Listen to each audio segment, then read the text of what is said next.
penultimate day of Book 3 saw the strong trade which has characterised the Tattersalls October Yearling sale filter through to the end of the sale, with the top lot selling for 110,000 guineas.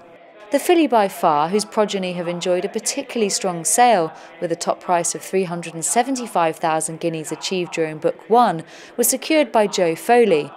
The half-sister to the Group 2 Gimcrack runner-up Tajub was consigned by Tom Blaine's Barton Stud. Big fan of Far. Everything that we've had of his has been beautiful.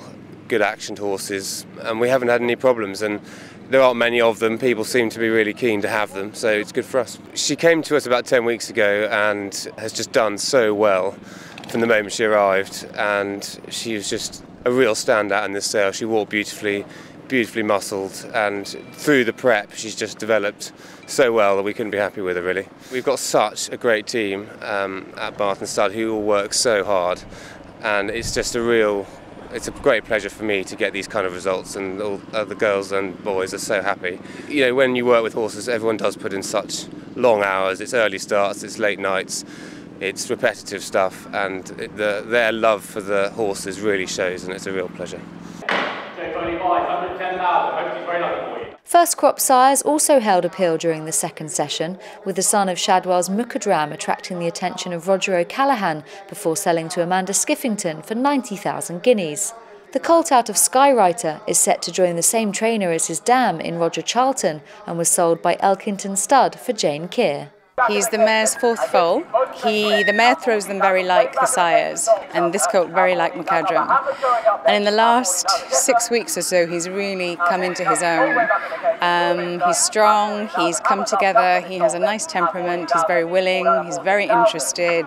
A really genuine, nice horse. So thrilled to bits that he's really justified his whole pedigree, and a tremendous amount of work has gone into prepping him. I'm going to have the most fantastic team in Natalie Fonnan and Charlotte Padell, so I'm just delighted, and huge thanks to them for all the work they've done in the last 2 or 3 months in particular.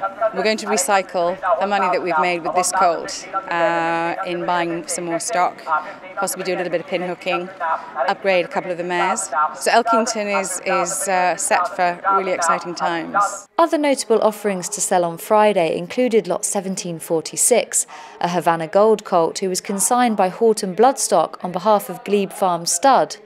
He was signed for by Norman Williamson and Margaret O'Toole with a view to breezing next year for a price of 42,000 guineas.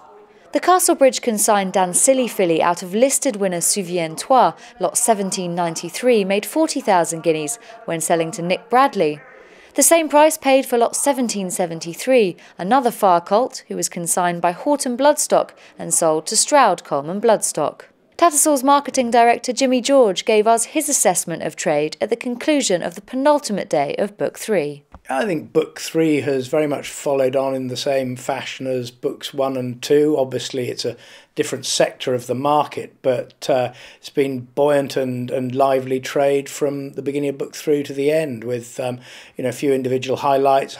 Yeah, I think very much reflects the solid trade we've seen from the very start of the October Yearling sale this year.